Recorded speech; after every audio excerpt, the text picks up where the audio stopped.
সভাপতি ছাত্র দলের মূলনীতি। ছাত্র শিবির কোনোভাবে তাদের প্রিয় অভিভাবককে কোনোভাবে তারা ভুলে যায়নি। গত কয়েকদিন আগে মালয়েশিয়াতে একটি কনফারেন্স হয়েছিল।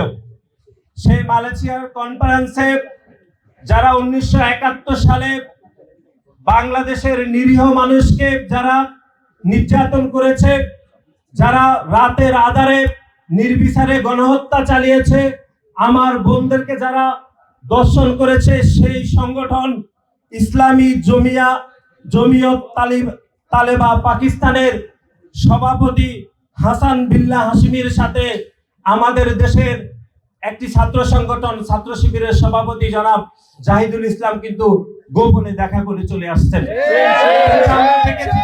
ছাত্র শিবির এত প্রোপাগান্ডা করে, এত নোংরা রাজনীতি করে, কিন্তু তারা তাদের ফেসবুক থেকে কিন্তু এই তথ্যটি তারা কোনোভাবে প্রকাশ করেনি। কিন্তু ঠিকই আপনারা দেখেছেন ইসলামী জমিয়ত তালিবে পাকিস্তানের যে শাখা, তারা কিন্তু ইতিমধ্যে তাদের ভেরিফাইড ফেসবুক পেজে এই সাক্ষাতের বিবরণী সহ ছবি তারা প্রকাশ করেছেন।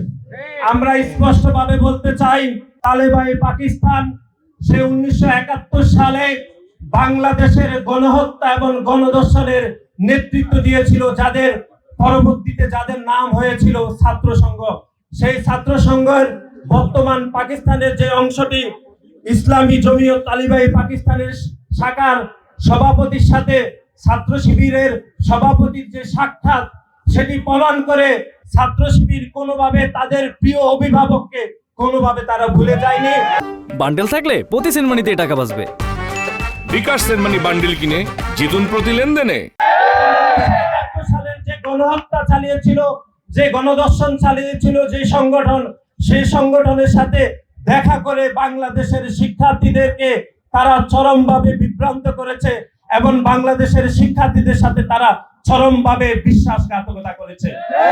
এবং তালেবান পাকিস্তান তাদের ফেসবুক পেজে লিখেছেন bound by faith united in mission. সুতরাং আমরা আজকের এই সদস্য ফরম বিতরণ থেকে আমরা বলতে চাই যে তালেবান পাকিস্তান বাংলাদেশের শিক্ষার্থীদেরকে বিভ্রান্ত করতে কোন মিশনে নেমেছে সেটি ছাত্র শিবিরের স্পষ্ট করা উচিত বলে আমরা মনে করছি। সুতরাং যারা 1971 সালে বাংলাদেশে পূর্ব পাকিস্তানে গণহত্যা গণধর্ষণ চালিয়েছিল, সেই সংগঠনের সভাপতির সাথে দেখা করে বাংলাদেশের সাধারণ শিক্ষার্থীদের সাথে যে বিশ্বাসঘাতকতার রাজনীতি করেছে, সেই জন্য ছাত্র শিবিরকে প্রকাশ্যে ক্ষমা চাওয়া উচিত বলে আমরা মনে করি। যারা গণ অভ্যুত্থানের নেতৃত্ব দিয়েছে, তাদের সাথে আলাপ আলোচনার মাধ্যমে বাংলাদেশ জাতীয়তাবাদী ছাত্র দল সারা দেশে সেই গণ অভ্যুত্থানে অংশগ্রহণ করেছে। কিন্তু আমরা দেখলাম সেই গণ অভ্যুত্থানের একক মালিকানা চিন্তাই করে যে নতুন রাজনৈতিক দল গঠিত হয়েছে, তারা বাংলাদেশের বিভিন্ন মানুষকে বিভিন্নভাবে তারা বিভিন্ন প্রোপাগান্ডা করে, বিভিন্ন উদ্ভট বক্তব্য দিয়ে তারা বাংলাদেশের মানুষকে তারা দ্বিধা বিভক্ত করতে চায়।